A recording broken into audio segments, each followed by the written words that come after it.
of all, I'd like to thank the organizer committee for this great opportunity to present my data.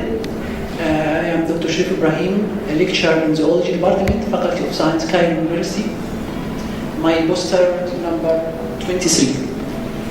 We are interested in our laboratory in the role of Synedican-1 in breast cancer progression.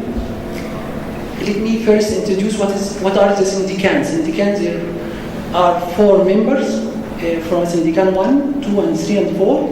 They are different in the molecular size, molecular weight, and their localization. Basically, Synedican-1 consists of ectodomain, which is decorated by heparan sulfated chain, and transmembrane domain and cytoplasmic domain. And the most important part of Synedican-1 is the heparan sulfated chain.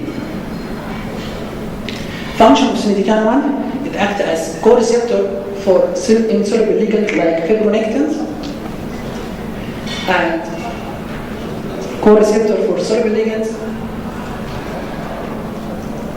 act as internalization receptor for lipoprotein lipase, and it can cleave from the cell membrane in a process called shedding, which can act as paracrine or autocrine effector molecules. It has been assigned that Synedican-1 play an important role in many cancer types like hepatocellular carcinoma, gastric cancer, and non-Hodgkin lymphoma, and breast cancer. We have recently published many papers in the role of Synedican-1 in breast cancer, and we can demonstrate differential roles of membrane-bound and soluble Synedican in breast cancer progression. And this paper is published in Carcinogenesis. And in this paper, we can demonstrate the different role of Synedican from the membrane-bound, switching the cells from proliferative to invasive form. Next, we could demonstrate that Synedican-1 is a novel target for microRNA miR10B, which is play an important role in the breast cancer cell motility and invasion. And it has been demonstrated in Nature paper that Synedican knockout mice, these mice are resistant to Wnt-mediated mammary gland tumorigenesis, which confirms that Synedican-1 play an important role in cancer stem cells, breast cancer stem cells. Our hypothesis, if you use standard therapy to kill the tumor bulk, you kill the tumor bulk, but still the cancer stem cells exist, which have the ability to self-renew and regenerate the tumor again in a process called tumor relapse or tumor recurrence. But if you use stem-line therapy, you destroy the cancer stem cells, and therefore you can destroy the cancer cells. Our hypothesis that Synedican-1 is playing an important role in regulating breast cancer stem cells. Therefore, we used small interfering RNA technology to silence Synedican-1 expression in breast cancer cell line, and we confirmed it in the beginning the downregulation of Synedican-1 by real-time PCR and Western blot and confocal immunofluorescence. Maybe you cannot see here, but you have to believe me. And we tested the functional role of Synedican in breast cancer stem cells. First, the breast cancer stem cells is characterized by CD44, CD24 negative subpopulation, and you can see after Synedican knockdown, we reduce the cancer stem cells subpopulation from 88 to 79. Then we characterize the aldehyde dehydrogenase activity, which reflects the breast cancer stem cells. And after knockdown Synedican, the breast cancer stem cell reduced from 8 to 5%.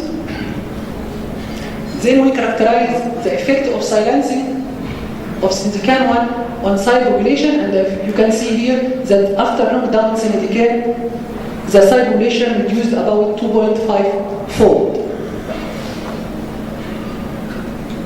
On the functional level, we tested the effect of Synedican-1 on colony formation assay, And we tested the poly formation assay after 4 days, 1 week, and the effect on cyst formation. And you can see here, after syndican knockdown, we have less colony in compared to the control cells after 4 days. And see here, also not only small colony, but irregular shape.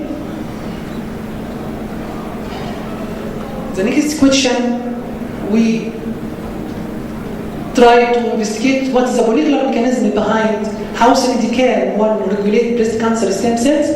It's well known that many pathways regulate breast cancer stem cell, like interleukin 6 stat 3, notch signaling pathway, and Wnt signaling. In the beginning, we test how syndican one affect interleukin 6 stat 3, and we test the effect of syndican silencing on expression of interleukin 6 in mRNA level, and you can see after silencing, the interleukin 6 is down-regulated upon syndican knockdown.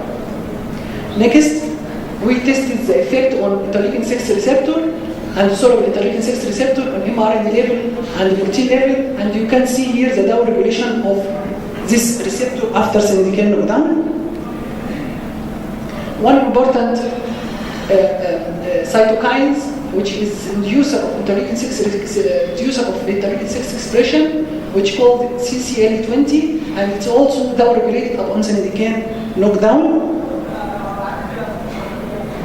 Also, we tested the effect of knockdown on the activated form of pathways like STAT3 and the nuclear factor kappa beta. These are transcription factors for interleukin 6 expression, and you can see here in the Western blot that after knockdown, the expression is down-regulated, and the active form of these transcription factors were down-regulated. The next pathways that we tested also is Wnt signaling, and you can see we tested the expression of Wnt signaling on the mRNA level and the protein level. We didn't find any significant difference, but we found a difference in the co-receptor expression. LRB6, it's a co-receptor for Wnt signal, and you can see here that expression of LRB6 is down-regulated after syndican knockdown. To conclude our result,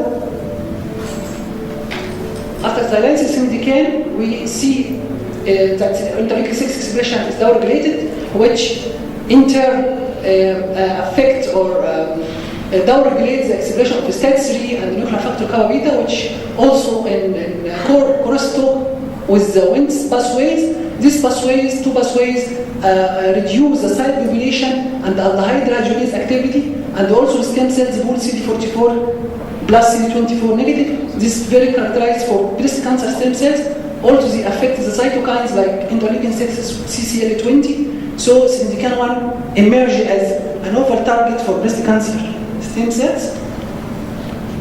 Finally, I'd like to thank my group in Germany, Cornelia Schneider, Heba Hassan, and Birgit and Katrin. And Greva is our collaborator. He did some of the flow cytometry. And my supervisor is Martin Guter. He's our German collaborator.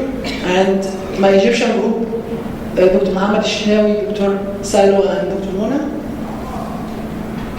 And our collaborator in Italy, Ronald Rimbold. And my ex-university, Western University, and the funding agency is DRD. And I'd like to thank you for your attention.